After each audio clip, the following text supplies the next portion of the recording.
2 साल में बदल दिए जाएंगे, लेकिन पूछा हो जाता है। तो आपको ये पता होना चाहिए संयुक्त राष्ट्र संघ में भारत का स्थायी प्रतिनिधि क्यों चर्चा में आए। मैं बार बार कहता हूँ ना कि आपको ये ध्यान रखना है कि चर्चा में क्यों है, प्रश्न तभी बनेगा और ये अपडेट आपको रखना है, नहीं तो फिर चीजें छूट जाएंगी। क्योंकि परंपरागत के लिए क्या है, परंपरागत के लिए तो दुकान है, दुकान की किताब मिलेगी परंपरागत, आपको बार बार यही बताया जाए।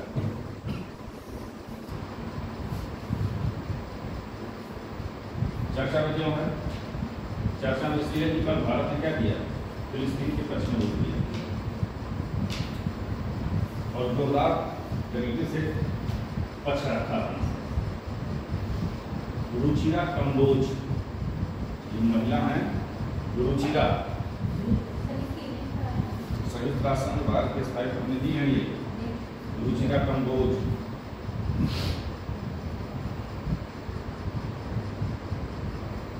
देखिए प्रश्न यही बनते हैं, इसलिए मैं कहता हूँ ना कि आप लोगों को मैं वो चीज बता रहा हूँ जो यहाँ से जाने के बाद आपके काम आएगी। परंपरागत चीज तो आपको हर मिल जाएगी, संयुक्त राष्ट्र संघ की स्थापना कब हुई, क्या हुआ, कितने सदस्य थे, मुख्यालय कहाँ है, ये सब आपको पता चलेगा। लेकिन जो चीजें अपडेट हो रही हैं और जो चर्चा में आ रही है, अब इसे प्रश्न ही बना के दे दिया। संयुक्त राष्ट्र संघ ने भारत ने फिलिस्तीन का समर्थन किया, ठीक। अब आप नहीं पढ़े हैं तो हम दिमाग लगाएंगे कि भारत फिलिस्तीन का समर्थन कैसे कर देगा, इजराइल का खास इजराइल का कई बार समर्थन किया है, तो समर्थन सुन लो, जो समर्थन नहीं करते हैं तब क्या करते हैं, ये बैग गेट भी है ना संयुक्त राष्ट्र में, से गायब हो जाएगा, मान लिया जाता है समर्थन, वोटिंग ही नहीं करते धीरे से। तो चर्चा में है, इसलिए रुचिरा कंबोज का नाम याद रखिए, भारत में संयुक्त राष्ट्र की अस्थायी प्रतिनिधि है वर्तमान में ये, और ये अपडेट आपको रहना है कि ये चीज नहीं होता है। और दूसरा महत्वपूर्ण चीज, रुचिरा कंबोज लिख दिया, भारत की महिला ग्रैंड मास्टर कौन कौन है बताओ। ये भी चर्चा में आ गई है 3 दिन से। देखो पेपर एग्जामिनर क्या है, मैं बार बार बताता हूँ, जैसे हमको पेपर सेट करना है और यही तो सेट करेंगे। अब पेपर सेट कौन करता है, प्रोफेसर ही करते हैं। तो क्या करते हैं, पेपर पढ़ते हैं, इंडिया टुडे पढ़ते हैं, न्यूज सुनते हैं। आपको उनके माइंडसेट से देखना है कि पेपर कैसे बना सकते हैं। ये फिर चर्चा में आ गया, पुरुषों में तो कई ग्रैंड मास्टर है, भारत का पहला ग्रैंड मास्टर कौन है, तो सब बता दीजिए, पूछेगा नहीं, सब जानते हैं। महिला, भारत की पहली महिला ग्रैंड मास्टर कौन,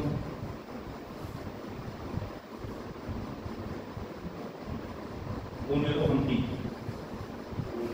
कोनेरो हम्पी ये भारत में पहिला महिला ग्रैंड मास्टर हैं, ये आपको याद रखना। कोनेरो हम्पी, अरे हम्पी आप सब में आएगा। अब चर्चा में जो अभी एक सबसे लेटेस्ट 3 दिन पहले एक लड़की ग्रैंड मास्टर बनी,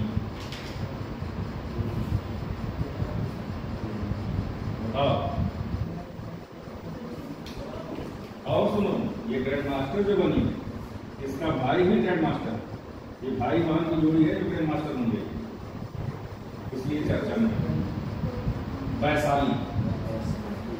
वैशाली को मिला ग्रैंड मास्टर, मतलब वैशाली को मिली ग्रैंड मास्टर के पास वर्तमान में वैशाली, ठीक है, ये ग्रैंड मास्टर बनी है अभी, और ये तीसरी महिला है। इसीलिए इंपॉर्टेंट है क्योंकि 3 ही महिला तक बनी और तीसरी अभी बनी है, वैशाली तीसरी ग्रैंड मास्टर है। पहली कौन हो गई, कोनेरो हम्पी, दूसरी है डी हरिका।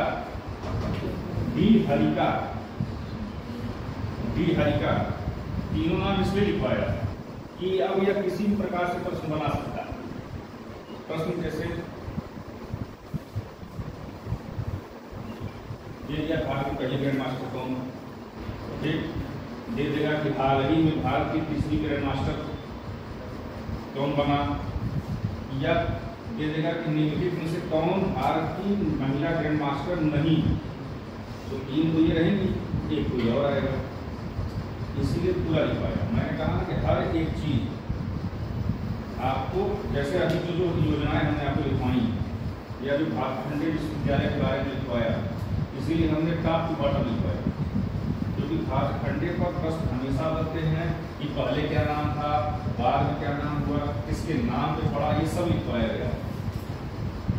तो ये और अमेंडमेंट 20 साल बाद हुआ, फिर अमेंडमेंट होगा तो आपको नोट्स में करेक्शन करना है। तो वैशाली का हो गया।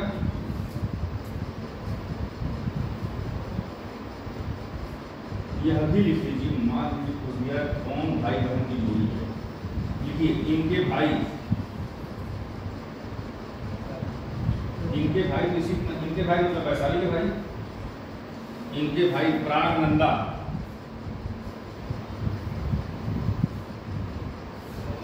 प्रागनंदा, साउथ इंडियन का नाम ऐसे ही रहेगा, रमेश सुरेश नहीं रहेगा।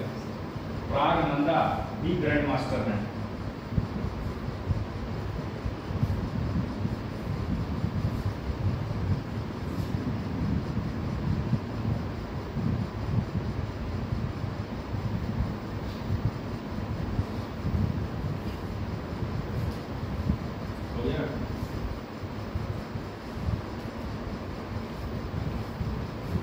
सुबह जा करके 1 घंटा में पेपर पढ़ता कॉलेज में, तब तुम लोग के लिए लेके आता, लेकिन जब ये बंद हो जाएगी तो ये काम आपको स्वयं करना। क्या प्रश्न पूछ सकता है, बन सकता है, जैसे अभी चर्चा में है 4-5 दिन पहले,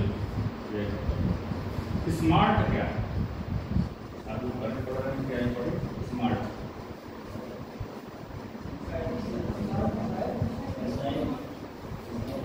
मिसाइल है, लेकिन मिसाइल कौन सी है, मामला ये है ना कि आप है क्या, थोड़े ज्ञान से वहाँ ऑप्शन क्या होगा, ऑप्शन एक जैसा देगा, सुपरसोनिक, हाइपरसोनिक, इस टाइप में देगा, ठीक है। तो अब जैसे कहते हैं मतलब एग्जैक्ट तैयार रहना चाहिए पूरी चीज उसके बारे में, क्योंकि ऑप्शन एकदम निकटवर्ती देते हैं। इसका परीक्षण कहाँ हुआ,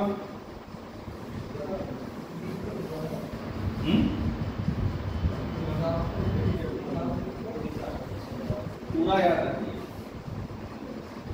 अरे क्या उड़ीसा नहीं पूछता, चांदीपुर पूछता है, चांदीपुर पूछेगा।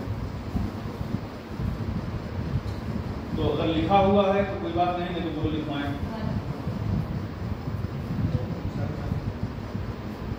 ये सुपरसोनिक मिसाइल स्मार्ट। एक चीज और आपको बता रहा, अगर मिसाइल है, कोई भी मिसाइल, ठीक, कोई भी मिसाइल, उसका परीक्षण कहाँ होगा, चांदीपुर। सुपरसोनिक मिसाइल स्मार्ट,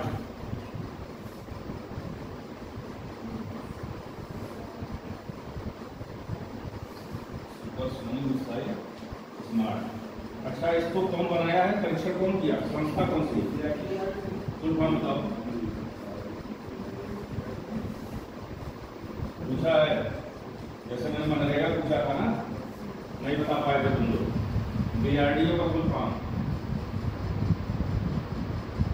अब है क्या, जब ऑप्शन देगा ना तो तुमको लगेगा कि ये भी सही हो सकता है, ये भी सही हो सकता है, इसलिए एग्जैक्ट आना चाहिए DRDO।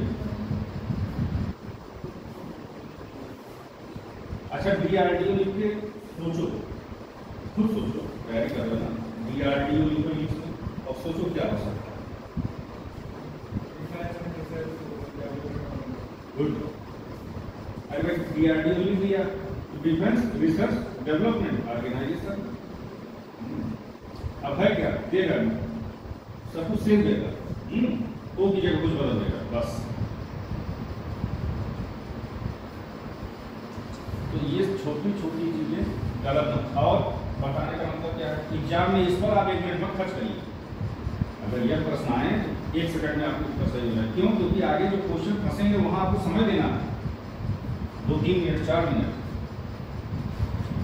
तो डीआरडीओ ने इसका परीक्षण किया उड़ीसा के चांदीपुर स्थित अब्दुल कलाम द्वीप से।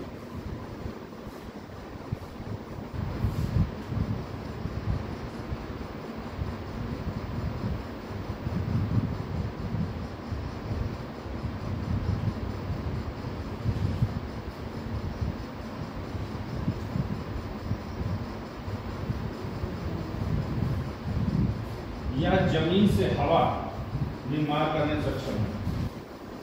जमीन से हवा,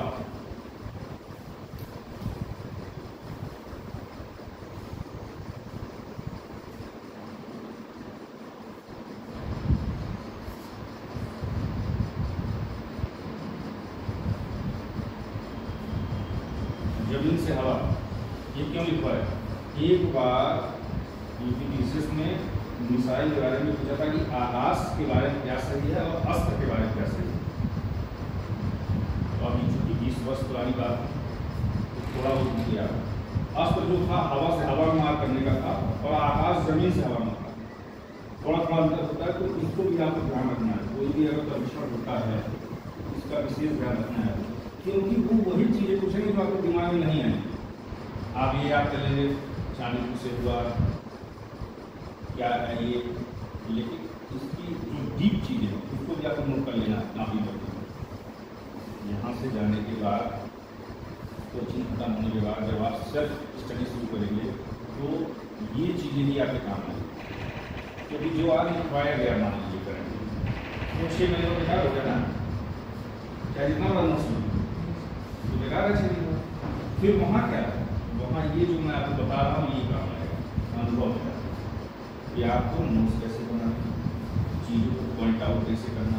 इसलिए जब मैं कोई योजना दिखाता हूँ तो मैं बताता हूँ कि इसमें ये चीज़ें हैं और यही आपको हर योजना में नोट करनी है।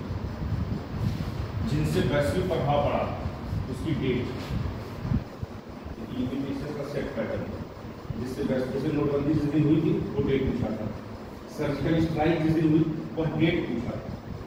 तो ऐसी चीज़ें जो वैश्विक परिदृश्य पर प्रभाव डाले, जैसे राम मंदिर का मैंने आपको नोट कराया, पूरा राम मंदिर के बारे में विस्तृत नोट करा दिया। न्यायालय की घोषणा कब हुई, भूमि पूजन कब हुआ, राम जी के दाएं बाएं क्या क्या निशान हैं, राम जी के सर पे क्या निशान है, ठीक। और पूरा वास्तुकार कौन है, वास्तुकार कौन है? अरे गुजराती हैं, एक ही परिवार है, ठीक है। तो उसमें हमने क्या किया, आपको एक एक चीज लिखवाई जो पूछी जा सकती। अब वो बहुत ही महत्व का प्रश्न है राम मंदिर, अभी कई वर्षों तक पूछा जाएगा। ऐसे T20 वर्ल्ड कप के बारे में आपको मैंने जो बेसिक था वो बताया। अब इसमें आपको अपडेट करना है, जब T20 वर्ल्ड कप होगा उद्घाटन मैंने नोट कराया किस स्टेडियम को, क्योंकि अमेरिका पहली बार क्रिकेट खेलेगा तो ये चीज़ें इम्पॉर्टेंट हो जाती हैं। कभी कोई सोचा मिलेगा कि अमेरिका और कनाडा भी खेलेंगे तो कहते थे पागलपन ये दिन भर खेले।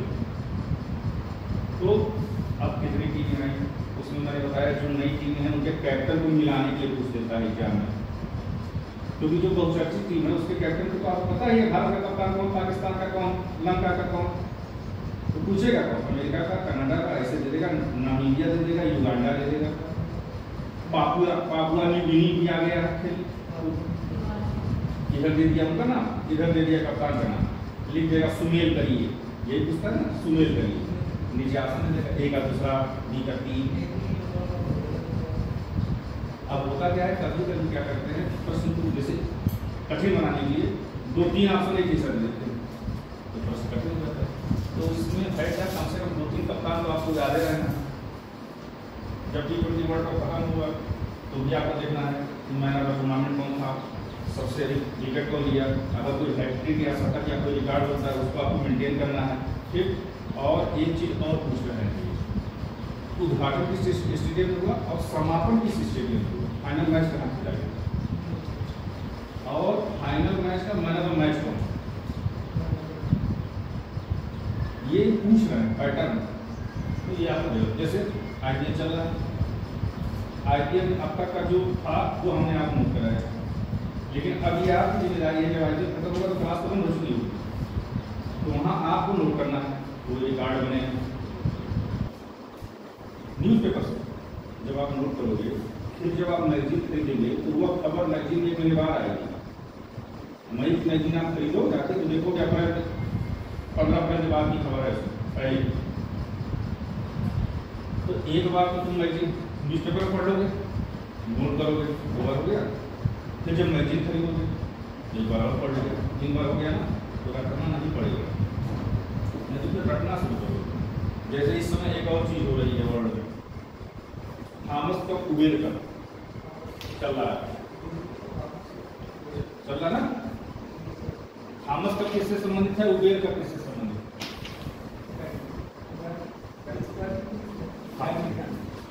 कौन सा बैडमिंटन, महिला पुरुष से कौन संबंधित है? थॉमस का किससे है, पुरुष से महिला से, उबेर का महिला से पुरुष से, ये पूछा है।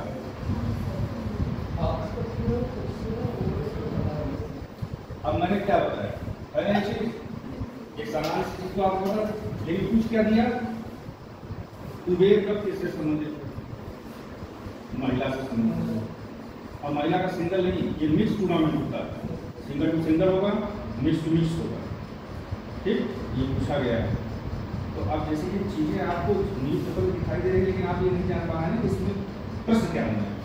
तो हमारा कर्तव्य है शिक्षक का सही मार्गदर्शन, तो मैगजीन में भी आपको मिल जाएगा, लेकिन आपको पता होना चाहिए चीज़ें हमको क्या लेनी है। जैसे अभी मैंने मैगजीन दिखाई 2 पेज, नोट क्या कराया मैंने, केवल 2 लाइन। यही स्किल आपको डेवलप करनी है फ्यूचर में, कि आप वही चीज़ लिखो। जैसे बजट मैंने लिखवाया यूपी का, मुश्किल से हमको लगता है 60 लाइन लिखवाई, तो लोग लिखा है ना, ये जो चीज़ मैंने लिखवाई है उसको फोटो खींच लेना, हर एक लाइन में प्रश्न है। और सबसे बड़ी बात क्या है कि हमारा मुख्य उद्देश्य लिखवाना नहीं होता, समझाना। यह समझाना ही आपके काम आएगा आगे, क्योंकि सिर्फ स्टडी तो आपको करनी है, यह मार्गदर्शन ही आपके काम आएगा। क्योंकि मैं एक शिक्षक हूँ, मैंने खुद तैयारी की, खुद कई में इंटरव्यू किया, तो यह चीज़ें सीखने में हमको 3-4 वर्ष लगे। हम लोग जब शुरू में नहीं लाते तो हर एक लाइन अंडरलाइन करके लेते थे,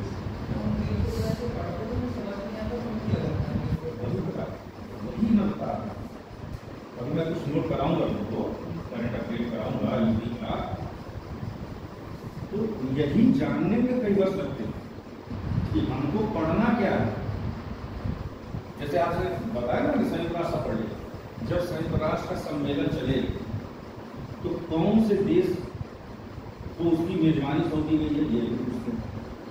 तो ये सब चीज़ें तो बदलती रहेगी ना भाई। आज आप 2024 में हैं, हो सकता है अगला एग्जाम 2028 में ले रहे हो,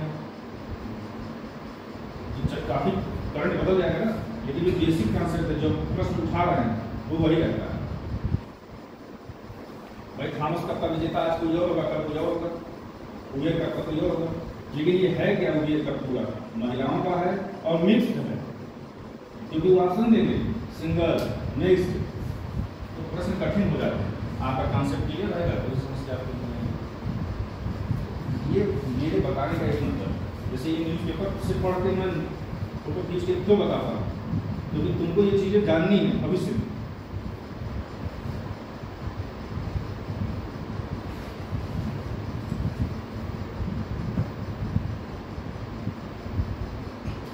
और मैंने एक चीज़ बताया था, जैसे DRDO, इसरो, ID, RA, इसके अध्यक्ष का नाम आपको हमेशा याद रखना, ये बदलते रहेंगे, ठीक। नौसेना प्रमुख, वायुसेना प्रमुख, ठीक, थल सेना प्रमुख, जब भी ये चेंज हों आप अपडेट हो जाइए, ठीक ना, ये पूछते हैं।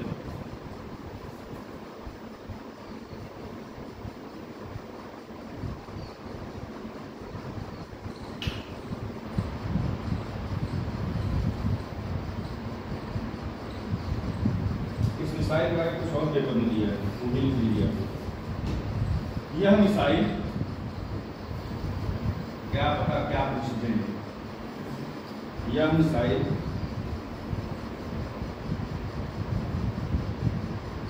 एक्सो ए आधा क्रॉस सफल मार्कर एक्सो वायुमंडलीय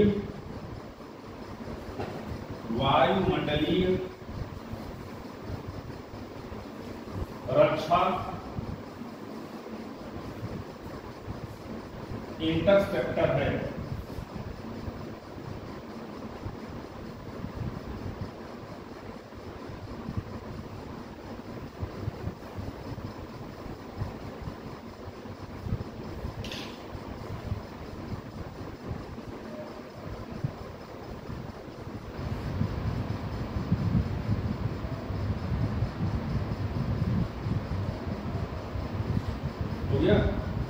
एक खबर और है, ये खबर इंपॉर्टेंट इसलिए है कि अगर 6-7 महीने 8 महीने में देना हो तो इंपॉर्टेंट है। मैक्सिको में मिला दुनिया का सबसे गहरा ब्लू होल। मैक्सिको में मिला दुनिया का सबसे गहरा ब्लू होल।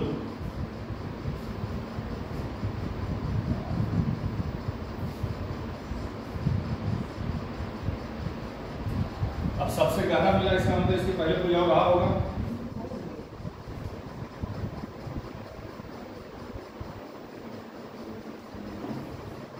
यह मैक्सिको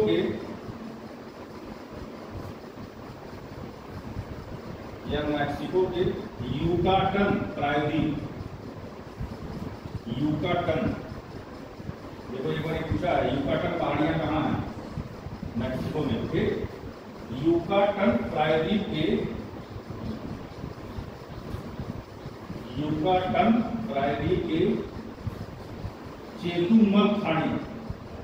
चेतुमल खाड़ी में है, चेतुमल खाड़ी। अब देखो भूगोल का भी क्वेश्चन मिला ना, मैंने बताया था संविधान, भूगोल, इन सबके करंट से भी प्रश्न होते हैं। चेतुमल पहाड़ी तो पुरानी है लेकिन चर्चा में आ गई। युकाटन प्रायद्वीप कई बार पूछा मिलाने के लिए, किलिमंजारो पर्वत कई बार पूछा है, उसी में युकाटन भी है। तो युकाटन ये हो गया, चेतुमल पहाड़ी हो गई। ठीक, इसका नाम है जो ब्लू होल है उसका नाम लिखो, इसका नाम है ब्लू होल का जो मिला है ताम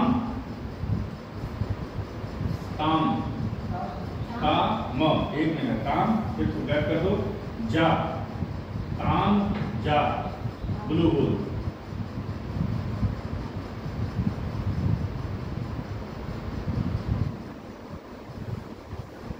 तामजा, ठीक, Taam Ja hole, Taam Ja blue hole. इससे पहले यह रिकॉर्ड, और उससे पहले कौन सा वही लीजिए, इससे पहले यह रिकॉर्ड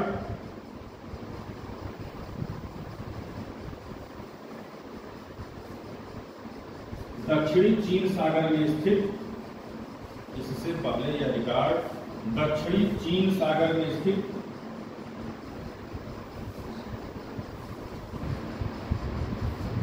ड्रैगन होल का था।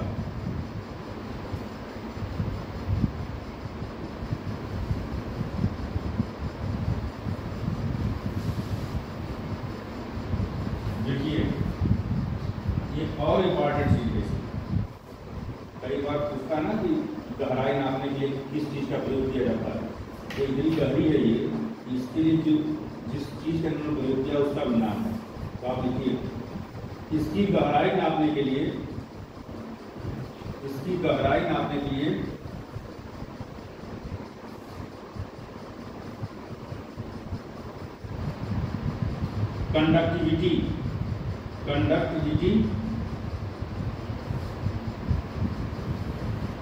कंडक्टिविटी,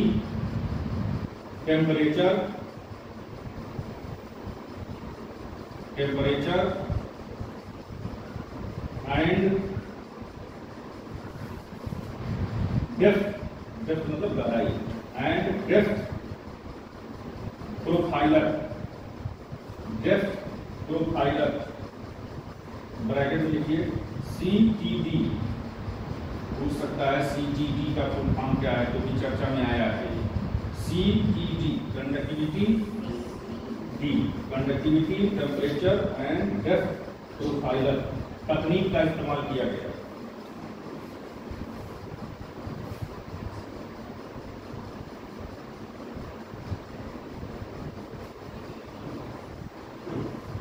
या इतना सुन लो, या इतना कह रहा है कि आज तक कोई भी सबमरीन यहाँ तक नहीं पहुंच पाई है। कुछ होगा, पहुंचा ही नहीं, इस तकनीक का इस्तेमाल कर रहे हैं। तो आपको अपडेट रहना है बस चीजों से, ताकि कुछ मिक्स ना हो।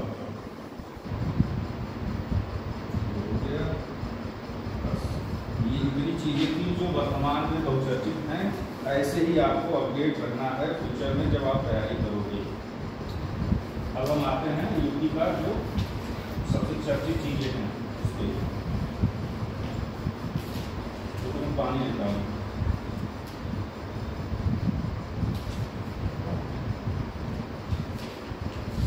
अच्छा देखो, एक बार पूछा था, मैंने खुद गुजरात किया था इसको, कल्याण पत्रिका का प्रकाशन कहाँ से होता है? कल्याण पत्रिका पानी लेके आ।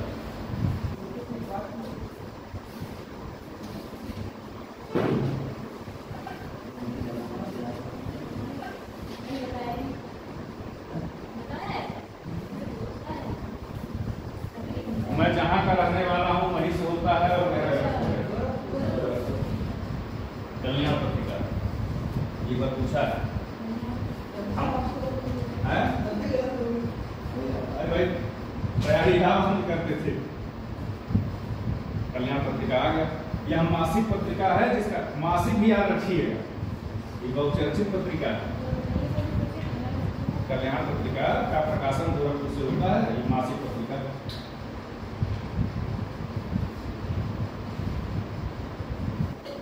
उस समय लगा था कोई पेपर सेकर गोरखपुर का था, क्योंकि पूछा था गीडा कहाँ है। गीडा मतलब गोरखपुर विकास प्राधिकरण।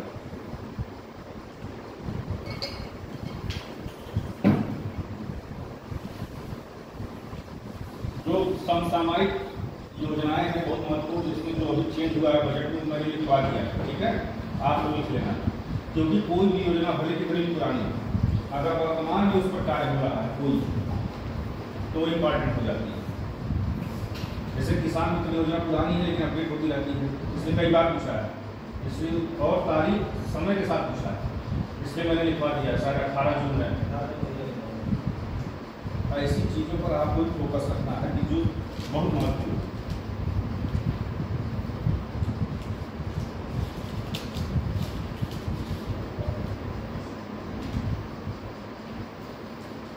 अच्छा बताइए, उत्तर प्रदेश में कबीर महोत्सव का आयोजन कहाँ होता है? कबीर महोत्सव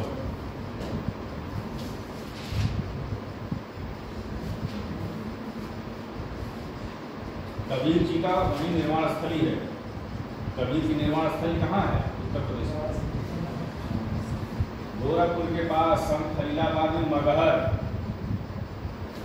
हमको लगा कि तुम लोगों को पता होगा मगहर, अगर कुछ लिखे हो तो गलत लिखे हो। कबीरदास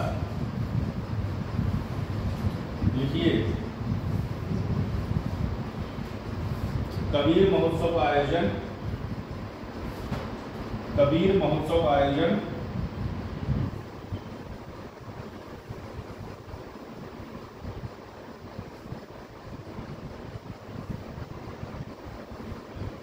कबीर की निर्वाण स्थली। निर्वाण स्थली वही होती है ना जहां शरीर त्यागते हैं। कबीर की निर्वाण स्थली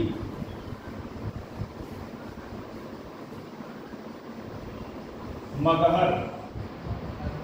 अब यह भी इंपॉर्टेंट है, कबीर की निर्माण स्थली कहाँ है? मगहर, ब्रैकेट में लिख लीजिए, संत कबीर नगर जिला। ये बस्ती को काट के बना है, बस्ती जिले को काट के बना है ना, संत कबीर नगर।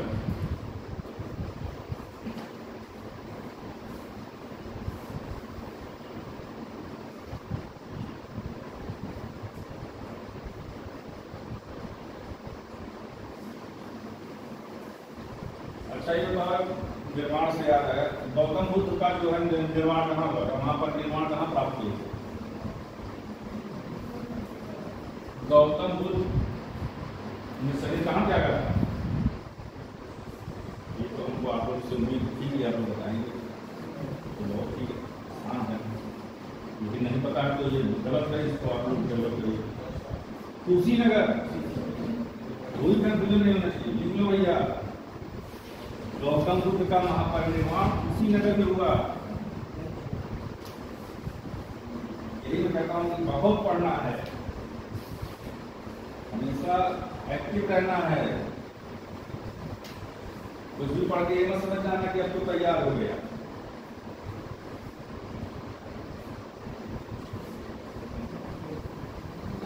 गौतम बुद्ध का परिनिर्वाण कुशीनगर जनपद में हुआ है।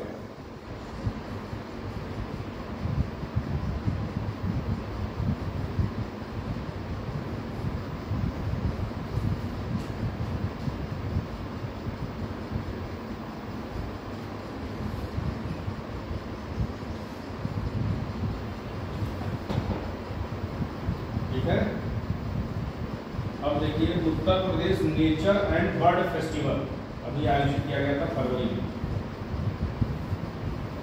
उत्तर Pradesh nature and bird festival,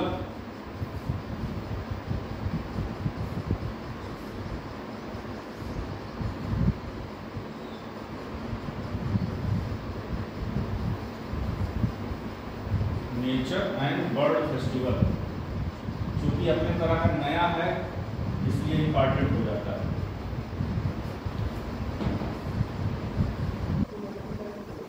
हो गया का आयोजन Surajpur wetland,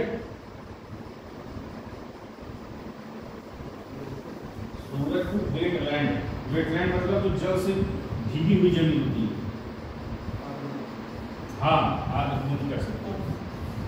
Surajpur wetland, greater Noida.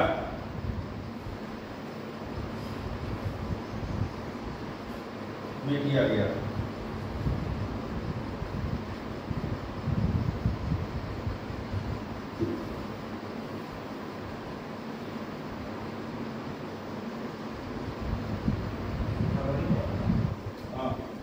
Date नहीं मालूम है इसकी।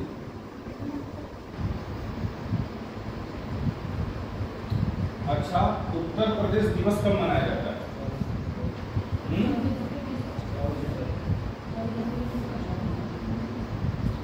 उत्तर प्रदेश सरकार ने मनाना कब शुरू किया, कब घोषित किया? गुड। यह मान लो 5 साल बाद पूछा जाएगा तो डेट भूल जाओगे, इसलिए लिख लो। उत्तर प्रदेश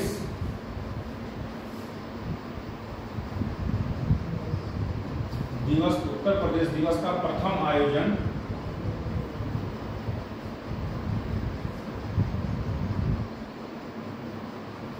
24 जनवरी 2018 को हुआ था।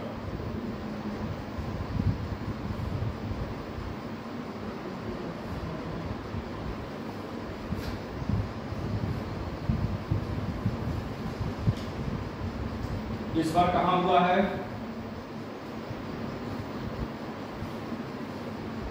अब 18 में पहला हुआ था, तो 24 में कौन सा होगा?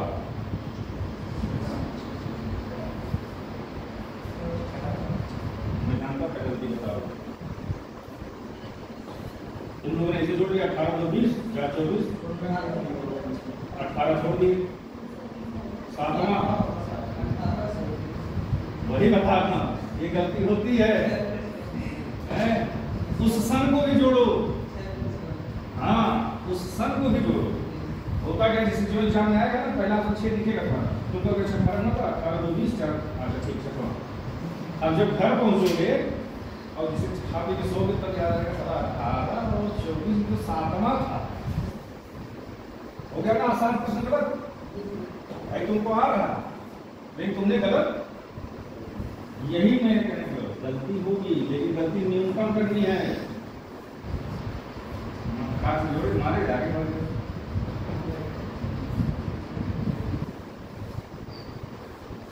अच्छा बताओ, हरित क्रांति का जनक कौन है?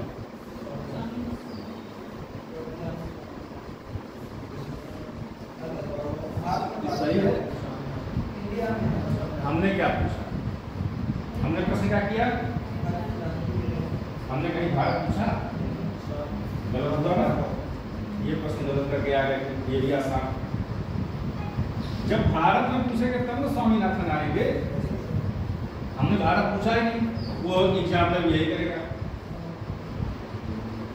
कौन है? तब इनका नाम रहेगा डी पर और ए पे रहेगा स्वामीनाथन। ये बताने का मतलब है कि ऐसे ही आसान प्रश्न आप एग्जाम में गलत करके आएंगे। प्रश्न ध्यान से सुनिए। कई प्रश्न ऐसे होते हैं नहीं, क्या है और क्या नहीं है।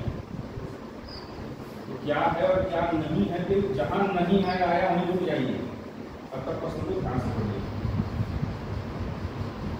यही सब तरीके सिखाए जाते हैं। बात मैंने बताया था, मैटर तो दुकानों में बहुत होता था भाई, तुम्हें मुझे चीज लिखा दूंगा वहाँ किताब में आपकी, लेकिन ये तरीका कोई नहीं बताएगा। यह वही आपको बता सकता है जो उस दौर से गुजरा। मुझे बताया कि एग्जाम के 10 दिन पहले अगर आप करंट और पुराने पेपर नहीं दोहराए तो 100% गलत होगा। उस समय के आपको परंपरागत इतिहास और भूगोल नहीं पढ़ना है। परंपरागत इतिहास भूगोल आप एग्जाम के 20 दिन पहले जितना पढ़ना पढ़ लीजिए, रख दीजिए। फिर करंट और प्रीवियस ईयर के 6-7 वर्ष में जो आपसे बार बार गलत हो रहे हैं उसको स्टार बना दीजिए, क्योंकि उस पर आपको ज़्यादा ध्यान देना है। हमने पूरी कॉपी बनाई थी जो बार बार गलत हो रहे थे, ताकि वो गलत ना हो, क्योंकि वो तो आसान माने जाएंगे ना। और अगला कंप्यूटर तो उसको सही कर रहा है, तो जो आसान प्रश्न है उसको हमको गलत नहीं करना। नारायण दोबलाग है तो तुरंत सही होना चाहिए, स्वामीनाथन बीच में नहीं आना। और भारत का पूछेगा उल्टा कर देगा, नारायण दोबलाग को ऊपर कर देगा, स्वामीनाथन को नीचे कर देगा। वो चाहते हैं कि आप गलती करो। तो उत्तर प्रदेश दिवस का आयोजन कहाँ किया गया? साथ में लिखिए, लखनऊ के अवध शिल्प ग्राम में। अरे भाई 2018 पहला था तो 7वां ही होगा। लखनऊ के अवध शिल्प ग्राम।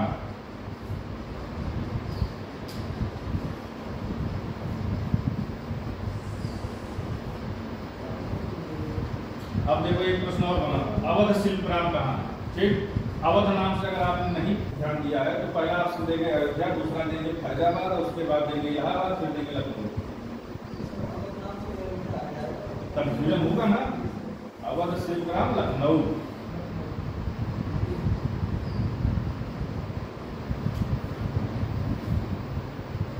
अच्छा, तुम्हारे हाथ में निशान कैसा है? उंगली से करो, ऐसे ऐसे। किस चीज का है? वो क्यों नहीं छूटा? किस चीज का है? किस चीज से बनती स्याही?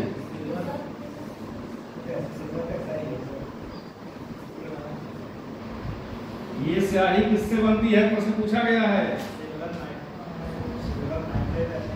सही है ना? ये अब जैसे आप जागरूक छात्र हैं, आपके हाथ में लगा तो आपका दिमाग यहाँ जाना चाहिए कि है क्या। सिल्वर नाइट्रेट, ठीक, उसकी स्याही होती है ये। वही चीज देखिए, जिज्ञासा गोली चली, उसको तरीके की बुलेट प्रूफ जैकेट पहना था। बुलेट प्रूफ जैकेट कैसे बनता है?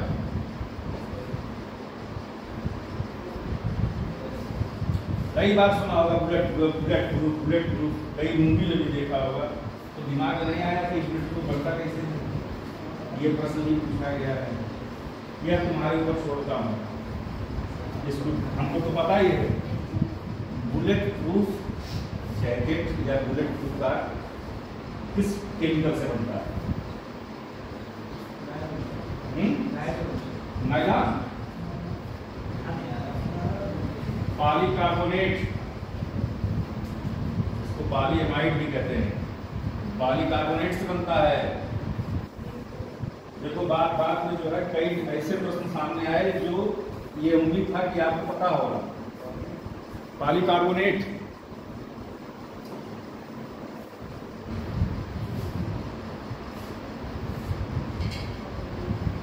जैसे हमारे कहने का ये मतलब है कि आपको हमेशा अवेयर रहना है चीजों से। अब जैसे उत्तर प्रदेश दिवस का आयोजन किया गया, आपने पढ़ लिया, लखनऊ में किया गया। जगह का नाम महत्वपूर्ण है, अवध शिल्पग्राम। अब कभी पूछ देगा अवध शिल्पग्राम कहाँ है, तो अब ये बहुत आसान प्रश्न हुआ, लेकिन ये गलत अगर आपने किया तो आप कंपटीशन से बाहर हो गए।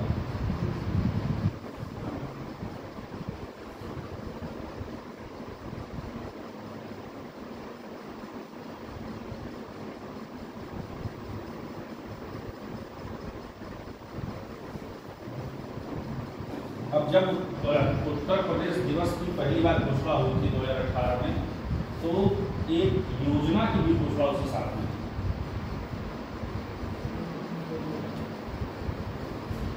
एक जिला एक उत्पाद योजना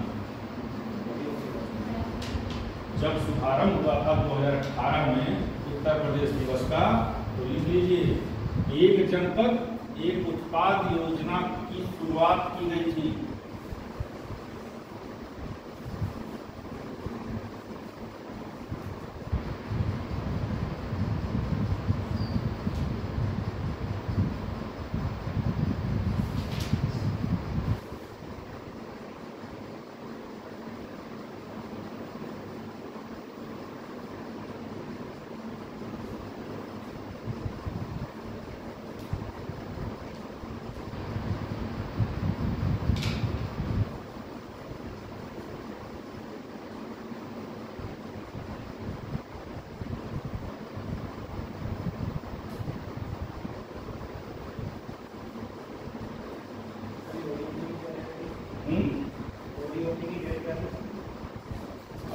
शुरू किया गया था, उसका एग्जैक्ट डेट तो सुने दिया, तो 24 जनवरी को घोषणा की गई, तो 24 जनवरी 2018 होगा, क्योंकि जब स्थापना दिवस था उस समय घोषणा की गई थी, तो नेचुरली 24 जनवरी 2018 होना चाहिए।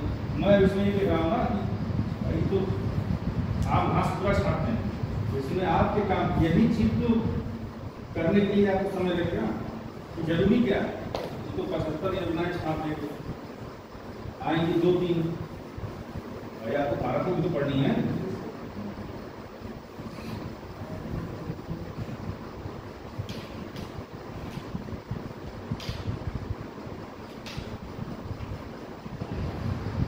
अच्छा, बहुत सामान्य सी चीज है, कालीन के उत्तर प्रदेश का कौन सा जिला फेमस है? कंफर्म है, भदोही। भदोही जो है कालीन के लिए फेमस है।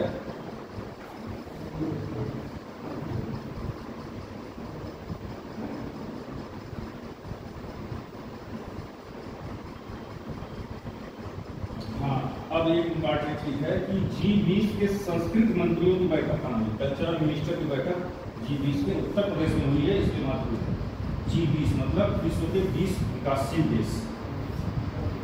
देखिए G20 संस्कृत मंत्रियों की बैठक,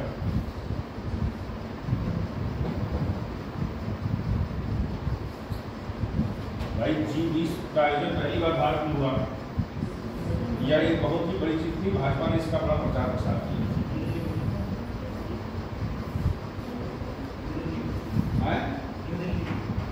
यूपी में भी इसका आयोजन किया गया, तो इसलिए इंपॉर्टेंट है ना, यूपी में कहाँ किया गया? हाँ, बनारस में, मोदी जी के क्षेत्र में G20 संस्कृत मंत्रियों की बैठक वाराणसी में।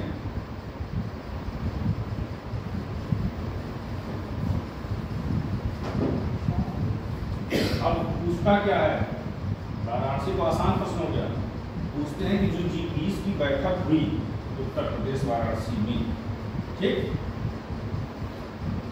इसमें जो लास्ट में रिपोर्ट जारी की गई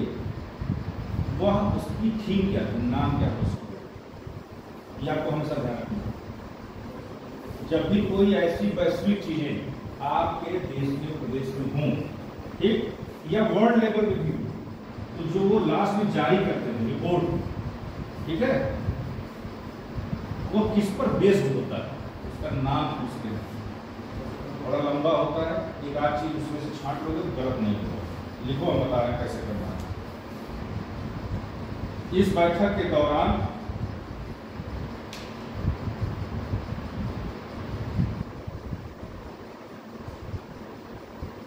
रिपोर्ट लॉन्च की गई। इस बैठक के दौरान रिपोर्ट लॉन्च की गई, डैश करके उस रिपोर्ट का नाम लिखिए। G20 कल्चर, अब ये तो सब में रहेगा, चारों ऑप्शन में रहेगा। G20 कल्चर, हल्का सा डैश करिए। शेपिंग, शेप मतलब आकार, शेपिंग द, बड़ा सा है, shaping the global, shaping the global narrative,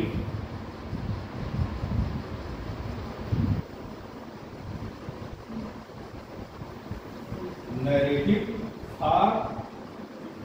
for मतलब के लिए, फॉर इंक्लूसिव ग्रोथ,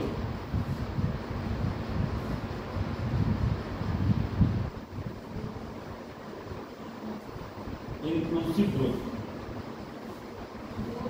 ग्रोथ मतलब विकास, मतलब एक ऐसा विकास जिसमें सभी देशों की भागीदारी हो। ये ना हो कि कोई आगे चला जाए, कोई पीछे चला जाए। अब आपको बस याद रखना है इंक्लूसिव ग्रोथ, ठीक, तो ऑप्शन आएगा, आप सही कर लेंगे, ठीक है।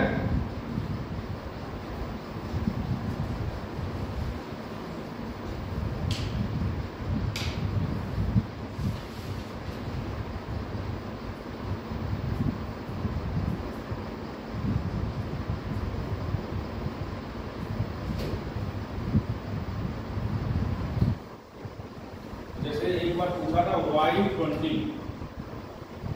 कैपिटल Y20, और हिंदी में उसका वर्जन Y20 कर दिया था। का आयोजन कहाँ हुआ, तो आप लिखिए कैपिटल Y20, कैपिटल Y और 20 लिख दीजिए, ब्रैकेट में लिखिए युवा 20, युवा, Y का मतलब है यूथ, कैपिटल Y है, Y नहीं, कैपिटल Y20 ब्रैकेट में युवा 20 लिख लीजिए। तो जैसे वो युवा नहीं पूछे उस बार, तो इसीलिए आपको अब है क्या कि आपको युवा 20 तैयार है, पूछ दिया Y20 तो आप कंफ्यूज हो गए, आपका बड़ा हुआ प्रश्न है।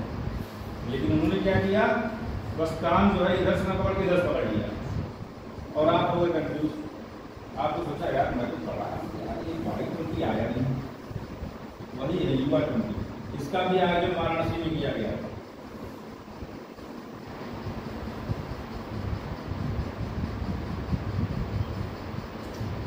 एक और महत्वपूर्ण चीज है, भारत ने पहली बार इस सम्मेलन की मेजबानी की है। लिख लीजिए, ये देगा ना Y20 बार क्या सत्य नहीं है, तो ये देगा कि भारत दूसरी बार किया है, तो गलत हो जाएगा। भारत पहली बार इस शिखर सम्मेलन की मेजबानी किया है।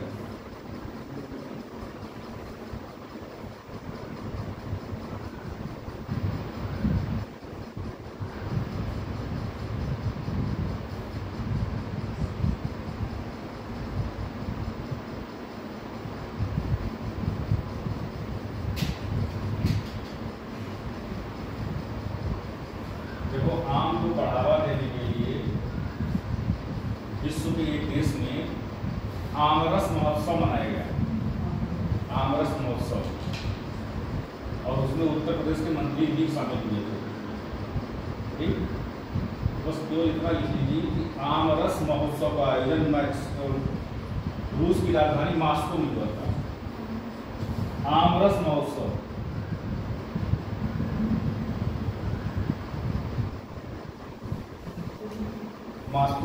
अब है क्या कि आमरस महोत्सव पूछ देगा और मॉस्को पूछ देगा, तो आप अगर नहीं पढ़े तो मॉस्को को कभी नहीं मानेंगे कि रूस में आमरस महोत्सव कैसे। ऐसा इसलिए क्योंकि आम का उत्पादन भारत में सर्वाधिक है और जब निर्यात होगा तो फायदा होगा।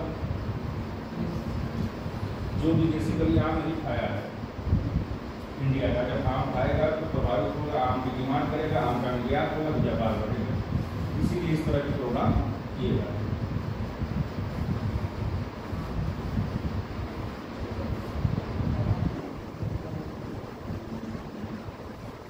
कलिंजर का किला कहाँ है? इसलिए पूछ रहा हूं कि कलिंजर महोत्सव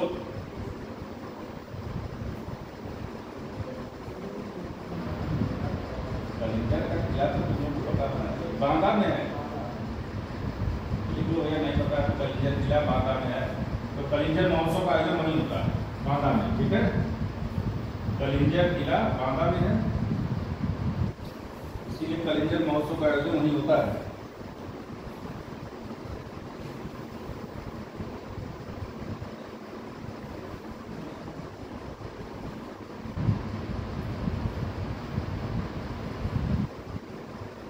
अच्छा, उत्तर प्रदेश में जो वैश्विक निवेशक शिखर सम्मेलन हुआ है,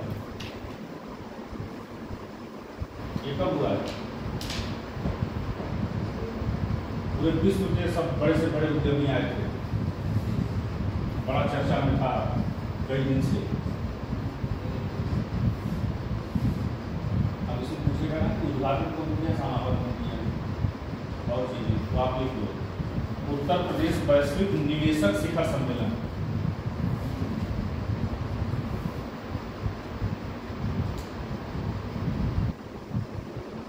उत्तर प्रदेश वैश्विक निवेशक शिखर सम्मेलन, इसी को कहते थे ना यूपी ग्लोबल इन्वेस्टर समिट। वैश्विक निवेशक सम्मेलन मन करे तो लिख लीजिए, ग्लोबल इन्वेस्टर समिट। बहुत चर्चा में की है।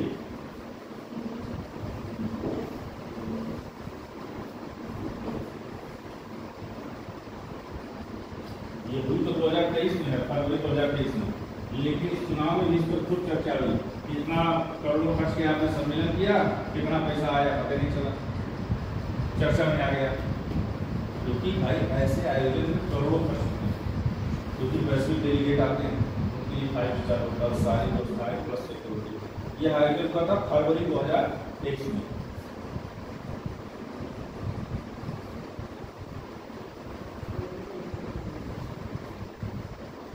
उद्घाटन नरेंद्र मोदी और समापन राष्ट्रपति द्रौपदी मुर्मू ने किया।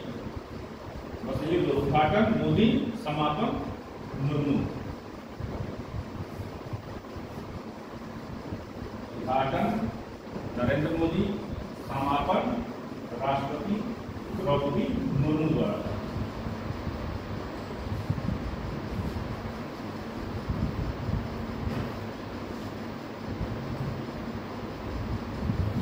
आगे इसी को 40 देशों ने भाग लिया।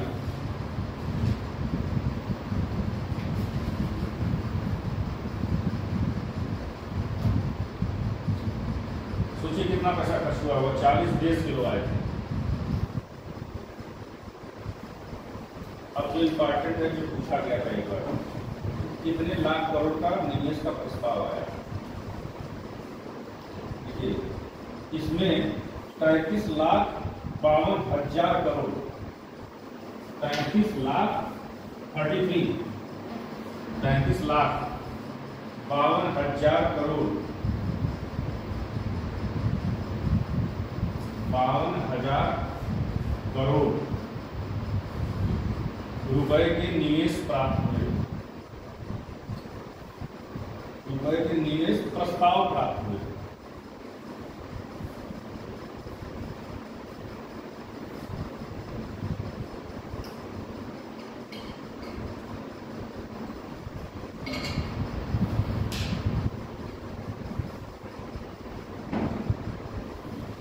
अब 33,52,000 करोड़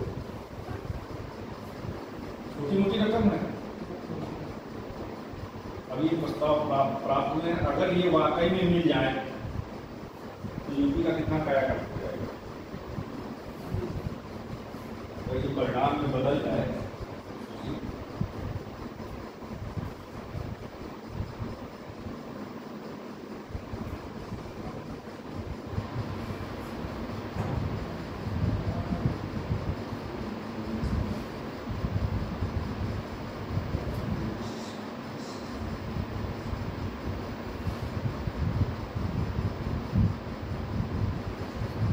इस सम्मेलन में सबसे बड़ा करार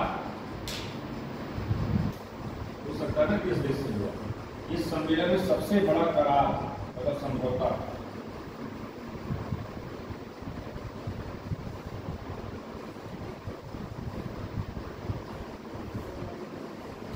हांगकांग की कंपनी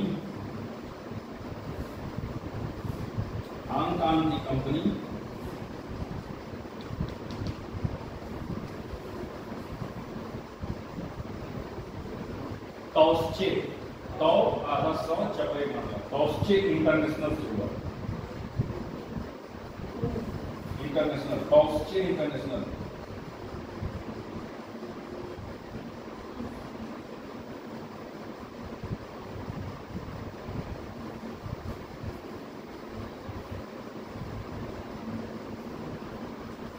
ठीक है। नीचे स्टार्ट करके सर्वाधिक निवेश वाले क्षेत्र, वो पहला दूसरा लिखो तो सबसे अधिक निवेश किस क्षेत्र में करने की बात है? सर्वाधिक निवेश वाले क्षेत्र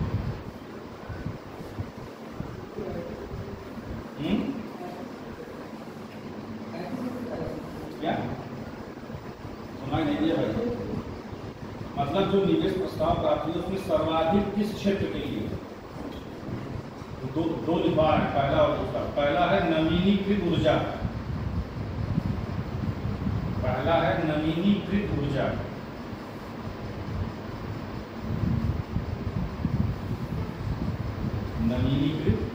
और दूसरा है इलेक्ट्रॉनिक मैन्युफैक्चरिंग।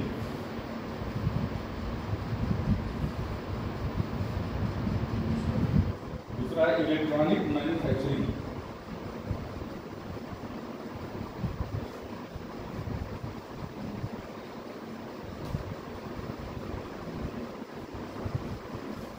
एक चीज याद रखिएगा, जब भी इलाहाबाद हाई कोर्ट के न्यायाधीश, मुख्य न्यायाधीश की नियुक्ति हो तो वो इंपॉर्टेंट हो जाती है। अच्छा, CJI कौन है? Chief justice of India. पूरा नाम? यही चीजें आपको डेवलप करनी है। धनंजय यशवंत चंद्रचूड़, मतलब ये चीजें आपको डेवलप करनी है। कोई भी नाम आए तो आपके दिमाग में घंटी बजनी चाहिए इनका पूरा नाम, क्योंकि बहुत बड़ा पद है CJI, chief justice of India. उसके बाद आपका आता है इलाहाबाद हाई कोर्ट, इसका मुख्य न्यायाधीश कौन है? इसलिए पूछता है इलाहाबाद हाई कोर्ट का, इसलिए पूछता है। लिखिए, मैं लिखा रहा हूं, लिखिए जस्टिस अरुण भंसाली, तो पहले का नाम लिखो जस्टिस अरुण भंसाली।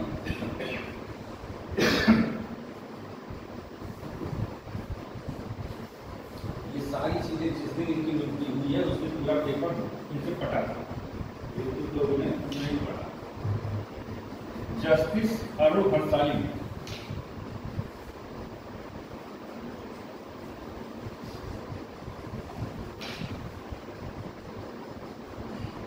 ये इलाहाबाद उच्च न्यायालय के,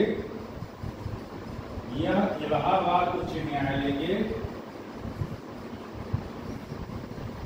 51वें मतलब 51वें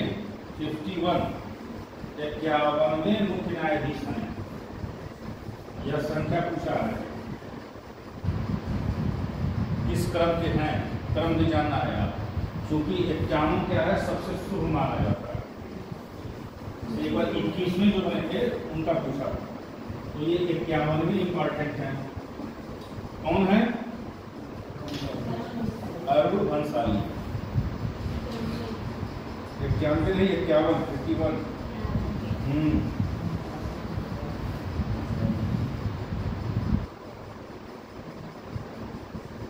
अच्छा, इनको शपथ कौन दिलाता है?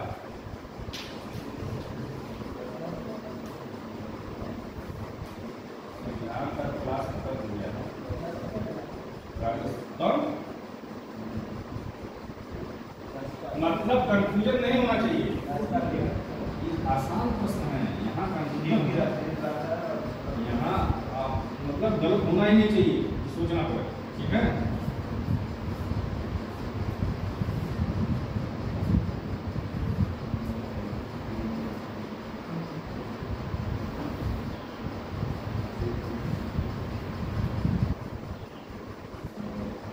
एक है उत्तर प्रदेश के उस्ताद राशिद खान, इनकी अभी बिल्कुल नहीं, तो कोई भी पूछ देता है जो बहुत कॉन्फिडेंस कल्चरल होते हैं कि उस्ताद राशिद खान जिनकी हाल ही में मृत्यु हुई या किस मतलब क्षेत्र से संबंधित है या इनका जन्म स्थान है,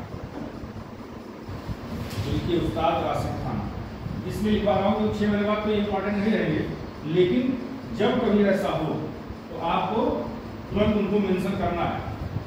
उत्तर प्रदेश की कोई भी होगी, अगर कहीं कुछ होता है तो आप नोट करना है। उस्ताद राशिद खान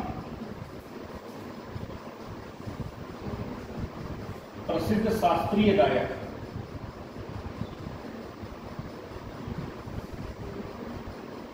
प्रसिद्ध शास्त्रीय गायक थे, जन्म बदायूं,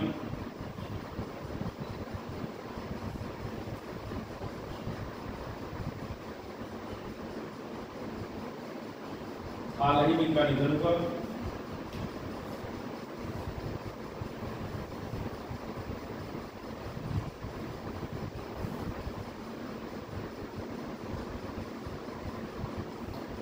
घराना ये पूछता है, लिख लीजिए, ये रामपुर सहसवान घराने से संबंधित है, ये रामपुर सहसवान रामपुर सहसवान घराने से संबंधित थे।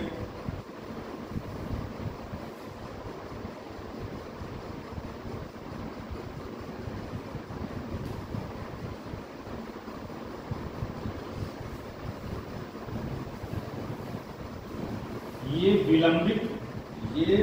विलंबित ख्याल गायकी में माहिर थे, विलंबित ख्याल गायकी में माहिर थे।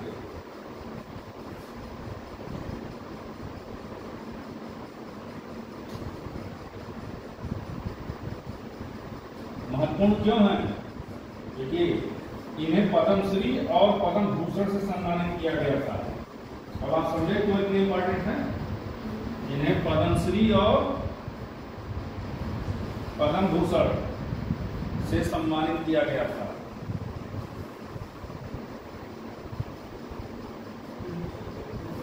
पद्मश्री और पद्म भूषण।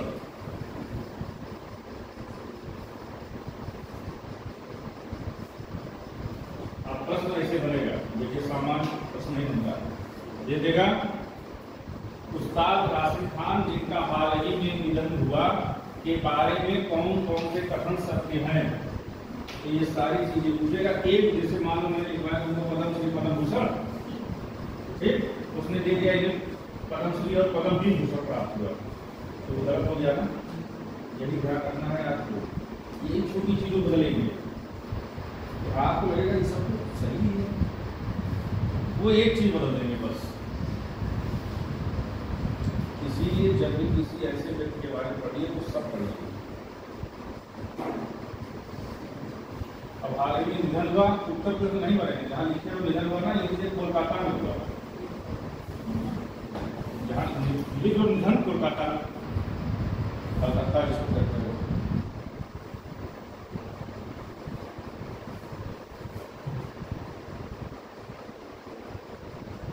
हाल ही में एक और प्रसिद्ध शायर का निधन हुआ है जो लगातार जो है मोदी के विरोधी है, लेकिन उत्तर प्रदेश सरकार उनका सम्मान लगातार करती रही है।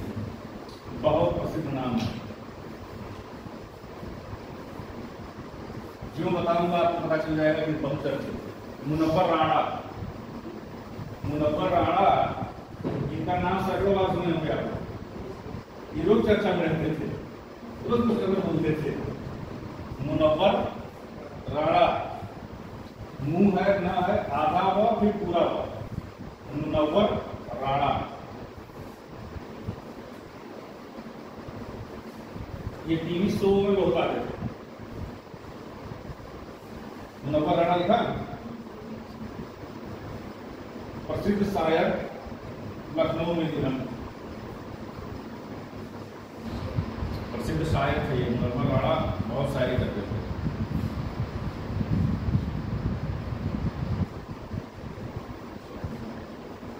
लखनऊ में निधन। जन्म रायबरेली में।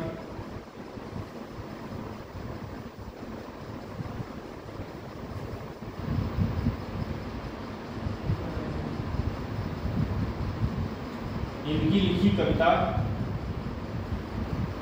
बहुत इंपॉर्टेंट है, यानी से बहुत फेमस हो गए। इनकी लिखी कविता साह दावा, साह दावा, द है द, साह दावा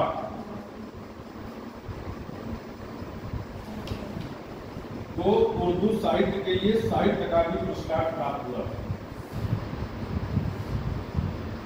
तो उर्दू के लिए साहित्य अकादमी पुरस्कार प्राप्त हुआ था 2014 में।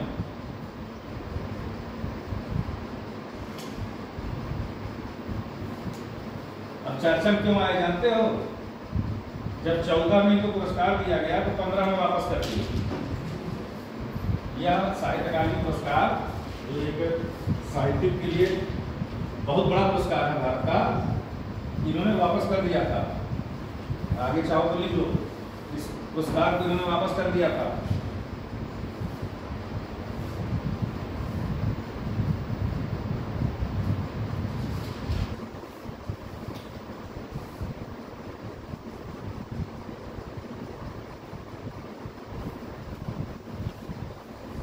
और एक इंपॉर्टेंट चीज, आईपीएल की जब नीलामी हो रही थी तो सबसे महंगा खिलाड़ी कौन मिला? यह भी प्रश्न पूछा गया है। तो युवराज सिंह को सबसे पैसा दिया गया था तो पूछा गया था इस बार सर्वाधिक बोली किस खिलाड़ी की लगी? यही सब आपको एक्टिव रहना है, इसमें सोचना नहीं है, ये आपको जानना है। एकदम इसमें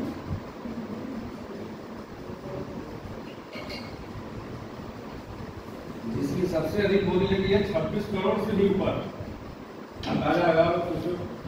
और वो सुपर फ्लॉप चल रहा है दिल्ली में।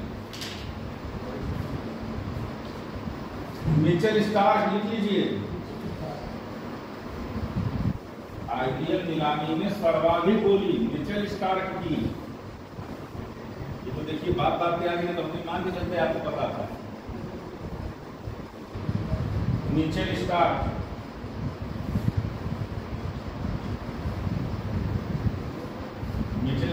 बालर है ना, मिचेल स्टार्क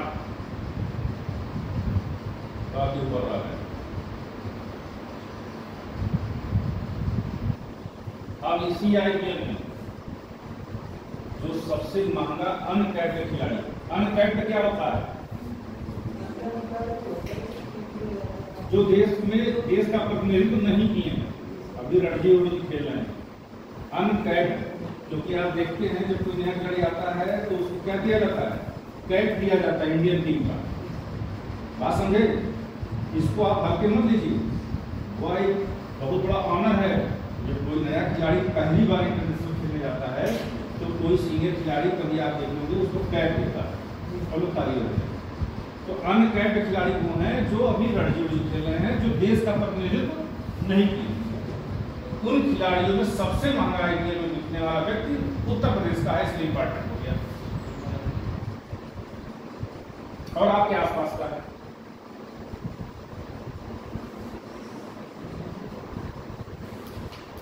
समीर रिजवी, लिखिए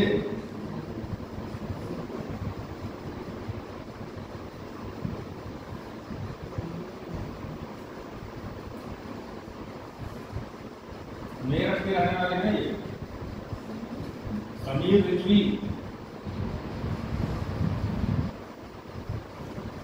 मेरठ या आईपीएल में सबसे महंगे अनकैप्ड खिलाड़ी हैं। यह आईपीएल नीलामी में सबसे महंगे अनकैप्ड खिलाड़ी हैं। मैं तो टीवी देख रहा था, इसके घर वाले पागल हो गए। ये अभी रणजी में भी एक आध दो मैच खेला था। हुआ क्या कि कोई रणजी का ही मैच खेला था। देखिए कहानी, देखिए कब किसकी किस्मत कहाँ चमक जाए। और प्रैक्टिस कर रहा था, पकड़ रहा था साउथ इंडिया में, उत्तर प्रदेश को गया। धोनी भाई ने देख लिया, धोनी भाई को समझा के चेन्नई ने खरीदा। पता है कितने में? 8 करोड़ 40 लाख। अरे पैसा नहीं लिखना है, मैं इस बात बताता हूँ कि एक सामान्य से परिवार का व्यक्ति जो अभी पूरी तरीके से यूपी का ही प्रतिनिधित्व नहीं कर पा रहा, और अचानक इसके पास फोन आता है कि you are selected in Chennai team और IPL 8 करोड़ 40 लाख बेहोश हो जाएंगे, अटैक आ जाएगा। ऐसे ही एक अभी वो बनी है वेब सीरीज परवीन तांबे, जब बेचारा हार गया, घर वाले छोड़ दिए, पत्नी छोड़ दी, उम्र 38 साल हो गई, और चूंकि एक्सीडेंट हो गया, पहले फास्ट वाला था, एक्सीडेंट हो गया तो फिर स्पिन कराने लगा, सारे दरवाजे बंद हो गए। ये मैंने देखा उसका वो वेब सीरीज। रणजी ट्रॉफी के लिए चयन हो रहा था, इसका चयन नहीं किया गया। इसको खेलते हुए कौन देखा था? राहुल द्रविड़। तो फिर लास्ट में इसके पास फोन आता है, मतलब जब आगे आते राहुल द्रविड़ का फोन आता है। ये घर को एकदम मायूस पड़ा रहा था कि 38 साल में सिलेक्शन हुई, सोच सकता है क्या? यहाँ तो 35 के बाद ये होता है कि अब ये सीनियर हो गए, रिटायर हो। देख लो, कई लोग जबरदस्ती के कारण दिलाए गए। फोन आया तो मैं राहुल द्रविड़ को बुलाऊंगा, इसमें बेटा कहा कौन से मित्र हो हमारे? क्या मैं राहुल द्रविड़ को बुलाऊँ? राजस्थान राय की उनको हायर किया गया, सब आयोगी। और यही परवीन तांबे है, पहली हैट्रिक लिया था राजस्थान के लिए। तो ये मोटिवेशनल चीजें हैं, जीवन में हार के मरना। अभी तैयारी शुरू की, 2-4 असफलताओं से यह न हो कि अब हमारे बस का नहीं। अरे जिसकी बस का है क्या उसके पास 3 हाथ पैर है? बस ये बता दो। या उसके पास 28 घंटे हैं? पूरे ब्रह्मांड में सबके पास कितने घंटे हैं? 28 नहीं है उसके पास, न 3 हाथ है न 3 पैर। तो आप क्यों नहीं? आप भी कर सकते, यह जज्बा होना चाहिए, तरीका बस सही हो, रणनीति सही होनी चाहिए। तो जो इम्पॉर्टेंट है, अब जैसे है इसमें पूरे में मैंने 2-4-5 चीजें छाटी इस पूरे पे। यही आपको छाटना है कि कौन ज्यादा इंपॉर्टेंट लगा। भाई समीर रिजवी क्यों इंपॉर्टेंट हो गए? इसीलिए तो हो गए, उत्तर प्रदेश के हैं, सर्वाधिक महंगे बिकने वाले अनकैप्ड हो गए। मुनव्वर राणा बहुत फेमस था थे, और अभी आपके जो राशिद खान है भाई, पद्मश्री पद्म भूषण पाए हुए थे, उत्तर प्रदेश के थे, ये इंपॉर्टेंट हो गए। अब देखिए, लिखिए सुरेश रैना, यह भी चर्चा में क्यों आए? कौन है सुरेश रैना?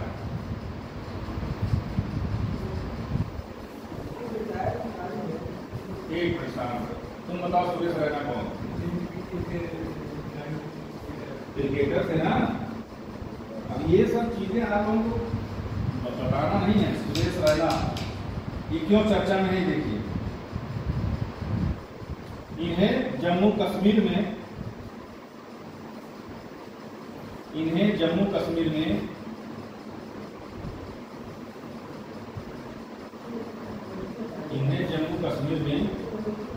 युवा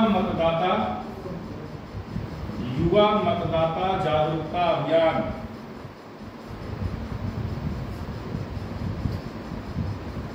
युवा मतदाता जागरूकता अभियान का ब्रांड एम्बेसडर, मतलब राजदूत बनाया गया। युवा मतदाता जागरूकता अभियान का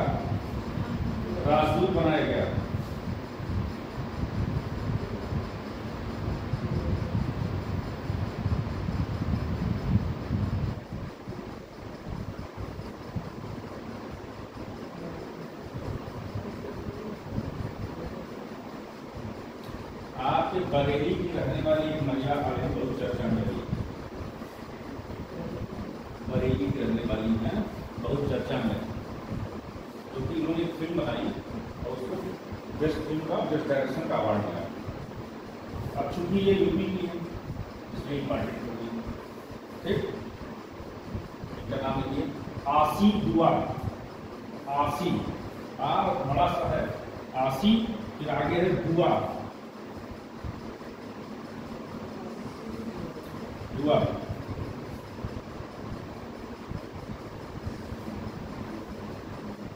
दुआ मांगी जाती है ना, वही दुआ। इनके द्वारा निर्मित फिल्म, इनके द्वारा निर्मित film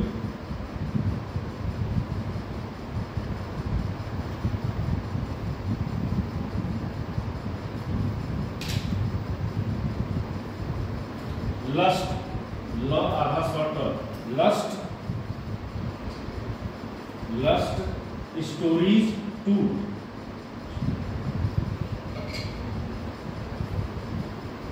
lust stories 2,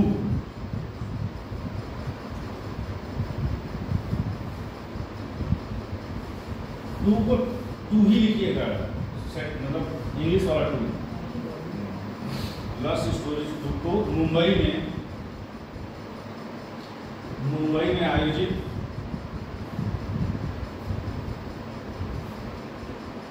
film fair award,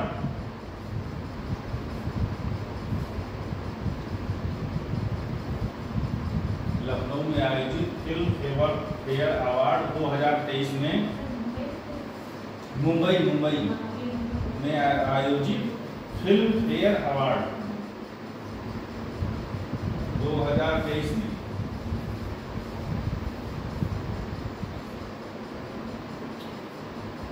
best picture और बेस्ट डायरेक्शन का अवार्ड मिला। बेस्ट पिक्चर और बेस्ट डायरेक्शन।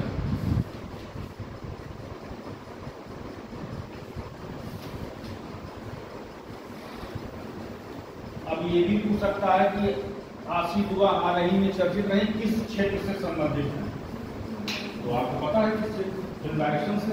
ठीक है, देखो प्रश्न चाहे कितना घुमाए, अगर आप टॉप टू बॉटम उसके बारे में पढ़े रहेंगे तो गलत नहीं। जैसे हम जब पढ़ा रहे थे तो हमने बताया ना, राजीव गांधी खेल पुरस्कार सबसे बड़ा है, नाम बदल दिया गया, ठीक, पहला कर दिया गया था और किसको दिया गया था, वर्तमान में किसको दिया गया, ये हमने सब लिखवाया है। तो ये पूछते हैं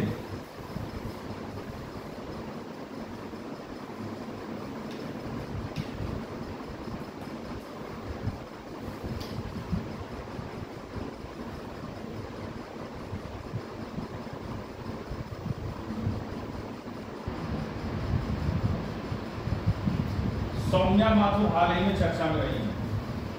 देखिए सौम्या माथुर चर्चा में क्यों है, क्योंकि पहली महिला है जो इस पद पे गई, सौम्या माथुर।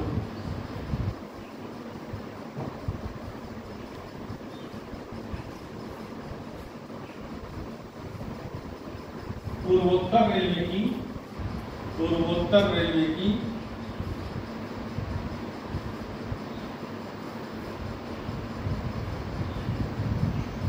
पहली महिला महाप्रबंधक, पहली महिला महाप्रबंधक। आज तक पूर्वोत्तर रेलवे में नहीं था कोई। अच्छा बताओ, पूर्वोत्तर ये पीलीभीत जो है तुम्हारा किस रेलवे में आता है? पूर्वोत्तर में आता है ना। मुख्यालय कहाँ है पूर्वोत्तर रेलवे का? तुम्हारा पीलीभीत पूर्वोत्तर रेलवे में है। पूर्वोत्तर रेलवे का मुख्यालय कहाँ है?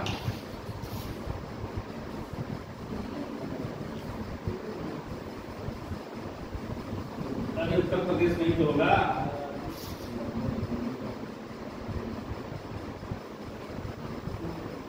जहां है वहीं विश्व का सबसे बड़ा प्लेटफॉर्म ये है।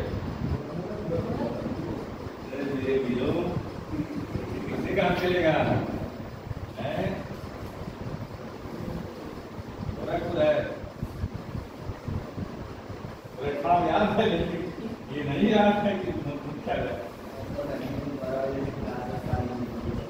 जाओ जाओ भैया प्रमोशन की बात ले लो।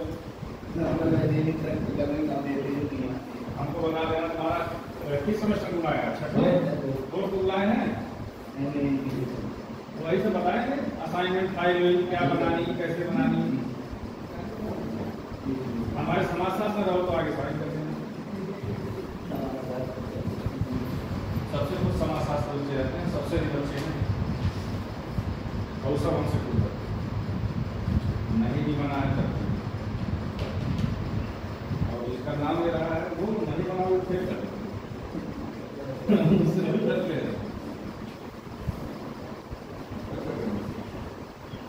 अब चूंकि यार इसका छूट जाएगा तो इतने महीने से 5 मिनट बचा है। तरीका बस समझिए जो मैं बताना चाहता हूँ, क्योंकि ये चीजें फिर आपके काम नहीं आएंगी। लेकिन आपको ये देखना है कि अब जैसे मैं पढ़ रहा हूँ ना पहले क्या जरूरी, तो जैसे देखो ऊपर का हम 4-5 छोड़ दिए, 4-5 लोग और है इसमें लेकिन हमने छोड़ दिया।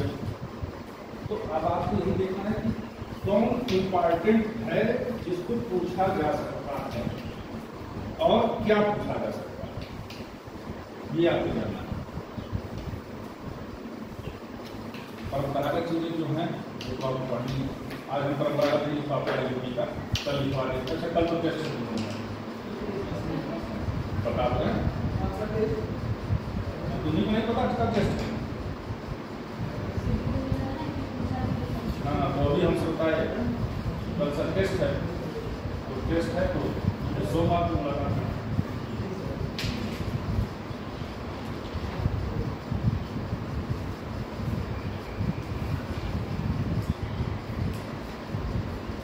रिवीजन पूरा करते रहिए पर डे का, ताकि चीजें दिमाग में बैठी रहने। तो धीरे धीरे क्या है ना भाई, कई सब्जेक्ट हैं, चीजें ज़्यादा हो जाएंगी, फिर आप रिवीजन कर नहीं पाओगे। इसलिए पर डे कर कोशिश करो।